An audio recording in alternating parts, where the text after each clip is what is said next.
Here's a great rec center game to watch. And I'm going up against a guy that looks like James Harden. Look at his character. Look at that beard. And this is a comeback win against a full team. We have to make adjustments. And this is a full team effort. Offensively, defensively, all of these guys showing out in this one. Look at me going to the basket for the reverse slam. If they're going to leave the paint wide open like that, then that's what you got to do. You got to go. You got to cut. I'm making a cut. I'm turning around, throwing the lob. Didn't quite work out that way, but AJ is going to knock down the shot. Normally when I'm playing the rec center and I'm usually with Luke and everybody else is always different from session to session, we don't really have a set team. We don't really have 5 guys that we always play with because not everybody's always online when we get online. But normally we don't really communicate. We just go out there and play. We just let our IQs do the talking.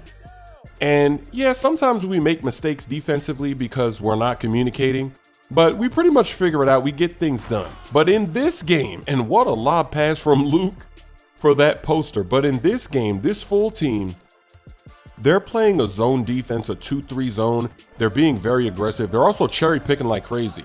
Anytime that somebody shoots on our team and they get the rebound, they have 3 guys consistently already down the court. So this is something that you have to communicate against in order to beat, because a zone defense, it's not that difficult to break, but there's so many different ways to break a zone. And if you're not communicating, I might think, okay, let's break it this way. But then another guy's like, no, I want to break it by doing this. So you have to be on the same page and you have to communicate. So that's why in the second half, you're going to see my player. I'm going to have the microphone icon going off because I'm going to enter the game chat and I'm going to tell them, hey, let's break this 2-3 zone with the free throw line method. Somebody's going to go to the free throw line. You're either going to have a wide open free throw line jumper, or you're going to be able to go right to the rim for a dunk, or you're going to be able to pass to somebody cutting or somebody in the corner. I thought that would be the easiest way to break their zone because they're double teaming up top. You're not supposed to play a 2-3 zone that way, but that's how they're doing it, very aggressively. So if somebody catches the ball at the free throw line, the zone is completely busted. And you're going to see, even in the first half, before we get in the game chat and tell everybody else what we're doing, Luke is going to naturally break that zone by going to the free throw line, because we do this all the time. That's our favorite method. There's other methods, though, to break this zone and other zones. You can do it on the baseline, on the low block. So you can have a guy standing there and then the guy in the corner. The defense has to decide what they're going to do. Are they going to cover the 3? If they cover the 3, the guy on the block can either catch a lob, or he can just catch it, shoot the mid, or catch it and then go dunk it, or catch it and skip the pass to the other side. There's a lot of different options. You can do a pick and roll option. And look at Luke breaking the zone with another poster. You can do a pick and roll option. You can do an off-ball screen option. There's lots of ways, but I thought let's do it with the free throw line method. And this game right here, this is why it's important to come out here with a full team. Because if you don't have a full team and you're going up against a zone, you're going to get crushed. It's going to be frustrating. It's going to be, you're not going to want to play it. If you're playing with a bunch of randoms or even AI players, how are you going to tell the AI, hey, look, they're cherry picking, so run back early as soon as somebody shoots? You can't do that. They're not going to be capable of doing that. And look at Luke just living in that free throw line area. And that's why when you first get into the rec before you go to a game, you need to use that area to try to find other teammates. That's what I've been doing with Luke since the game came out. When we get in there, we try to fill in the holes that we don't have. We try to get a center. We try to get a perimeter player. We're looking at their build names, their level, their overall rating, and we're trying to mix and match to make a team that makes sense. Because if you just let the matchmaking do its thing, you're going to get AI players, but then sometimes you'll just get players that they don't complement what you're doing, or you'll have too many centers, or you'll have too many guards. It just won't work out well. You have to manually take your time and put your team together. And whenever we do that and we find somebody that has a good basketball IQ, that plays defense, that doesn't just leave people open for threes, that's probably the most frustrating thing when you're playing with randoms. They just don't play defense. And then the other team has easy baskets all game long because they're always wide open. And you're always wondering, like, why aren't you just staying with your guy? If he's making threes in your face, that's okay. But why leave him wide open? That's so frustrating. So whenever we find guys that play decent defense, that have good IQs, that also pass the ball so that they're not ball hogging, everybody's getting touches. Then I add them to my friends list. And I've added a lot of people to my friends list already. So when I get online, I just see who's online and I invite them again. So this team that I'm running with, I've played with all these people before. Maybe not together like this with this group, but it's working out well. If I didn't have a team of 5 to play with consistently, there's no way that I would be playing this much Rec Center. Because I got so many highlights and clips and I've been using them in my career intros because I have so many. I wouldn't be playing this much Rec if I didn't have teammates to play it with. So shout out to everybody that I get to play with, and what a lob. Look at the vision from Luke, seeing me cut back door. We're getting close, it's fourth quarter time. Shout out to True and AJ in this game, and especially Caucasian Shaq. I remember the first time we saw him in the Rec lobby, his name, Caucasian Shaq, I was like, yo, we have to invite that guy. Because looking at his stats, he was 7'3". There's not that many real centers out here. That's why we like to play with him, because most people are 6'7" demigods, and I only have maybe like 6 or 7 centers, and they're not usually online. Normally when I go to play, we don't really have a center. So anytime I see one of the centers, we have to invite them first to make sure we build the team around them. We have good rebounding, good shot blocking. And that was actually a bad shot from me. When you have that blinders badge, sometimes you just take shots like that. And then look, I give up 3. By missing my 3, we give up 3 like that. That's devastating. My job as a point guard, I just try to keep everybody together. I don't want people rebelling, not playing defense, taking terrible shots. I don't want to take shots and then people are like, oh my gosh, he's forcing up 3s. I don't want to be that type of point guard. I want to be the guy that's looking, making sure everyone's getting their touches, sharing the ball, keeping everybody happy offensively. And that's a tough layup as I'm going to the basket. My idea of a good Rec Center game, especially when you're getting a blowout win, is that everybody gets a good teammate grade so that everybody can level up their player. We're playing 5v5, we're not playing 2v2. Why come to the Rec Center to play a 2v2 with a point guard and a center just running a pick and roll every single time and everybody just standing in the exact same spot on offense?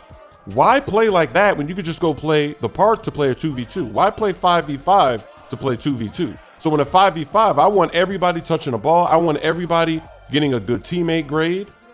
This is a bad possession. I have takeover, so I'm going to use and abuse that takeover. He's guarding me way too close. I got to go to the basket. That's a big slam. And the game is tied with 2 minutes to go. If we would have been communicating at the start of this game, I wonder what the conclusion, what the score would look like. Because we really turned up the heat.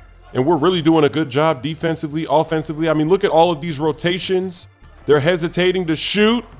That shot is off and Shaq gets the rebound. We're off to the races. Luke is in the corner. He pulls it, no hesitation.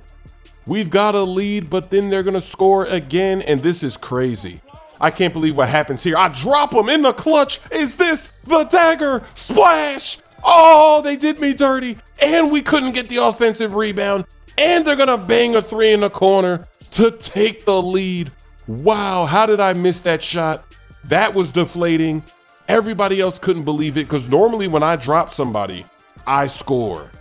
And that was just like, wow, that was the dagger. I'm on the free throw line. You know it's tough to make free throws online. I make the first. We need every point, and I make the second. It's a tie game again.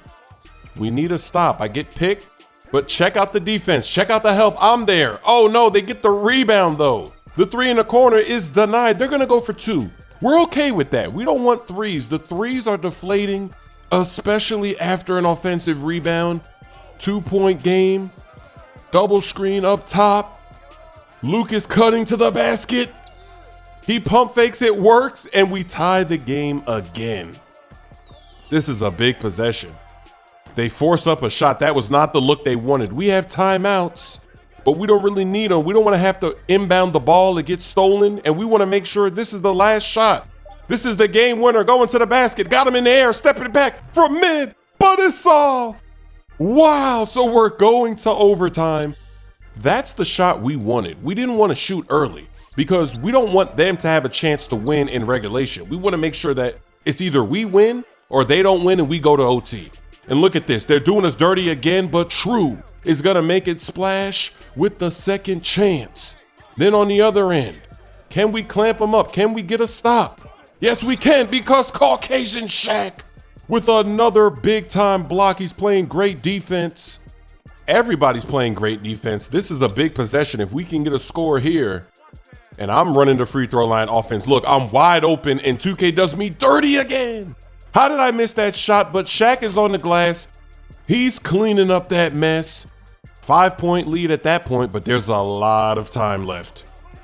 Another tough possession, but we're playing good defense. They get bailed out though. Wow, it's an and one, so they're gonna make the free throw. They take the lead. Then on offense, with our chance to retake the lead, we're gonna give it to Luke, who throws the lob, and you can see that he was trying to throw down the lob, but for some reason it didn't happen.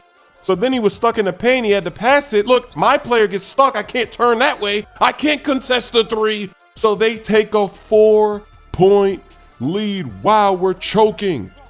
40 seconds. What a game. And this guy reaches in. They're going to put me on the free throw line, and I clutch out 2 more free throws. Now it's a 2-point game, so we desperately need a stop. So I've got to bait this guy. Look, I'm reaching. I know what he's going to do, because he's been doing that all game. Look, I'm jumping. I see the lob. We stop the lob. Great steal from AJ. Here we go. They're going to double team me up top. Look at Caucasian Shaq. He lets it fly. They don't know about Caucasian Shaq. He greened the 3 in the clutch. No hesitation. And I trusted him because he always hits threes. I know he can hit that shot. On this last play, he's way too high, so I'm gonna go under the screen. If he wants to pop that deep 3, I've got intimidated. Look, I reach, nothing happens, but Caucasian Shaq in the clutch with the block to save the game, and we win in OT. Wow, that was incredible. We were so hyped after the game. We were going crazy on the mics, and we gotta take a look at this again. Look at this cheese. This is supposed to be a steal. I positioned myself perfectly. Look at that. He made a big mistake. He's right there. I'm right there. I'm waiting. I'm going to reach in too. I'm like, hey, give me this steal. That's my steal. Nothing happens. But if there was a replay mode and I can go in there like my career, you would see that I hit the ball. I hit the ball. That should have been a steal. Shout out to AJ and Caucasian Shaq. Their IQs, I mean, they're just so smart. There's only 4 seconds. You might as well help from the corner. It's not like he has time to pass it and hit a 3. If he lifts off, you lift off. They did everything they were supposed to do to make that dunk as tough as possible. And Shaq comes away with a clutch block. But that is hilarious. It just shows you the terrible steal system in this game. I should have been rewarded for that great positioning, for the timing, and for reaching in. You should be able to steal the ball like that. Not based on some animation, but based on your positioning and your timing. It's the same thing with a Curry slide. If somebody Curry slides and you meet them on the other side, that should be a steal. Because you knew they were gonna do that. You got there before they did. You're ready, you're waiting on it. You know it's gonna happen. But yet in 2K, they just don't allow you to get the steal. The new Make It Splash crew neck and t-shirt are now available at chrissmoove.com. I got 2 ankle breakers in a row, back-to-back possessions. Got him leaning, going in for the poster. Then on the very next possession, in transition, instead of going for the dunk, I got him leaning. I'm pulling up for the mid. And then 6 seconds, that's plenty of time for the shot clock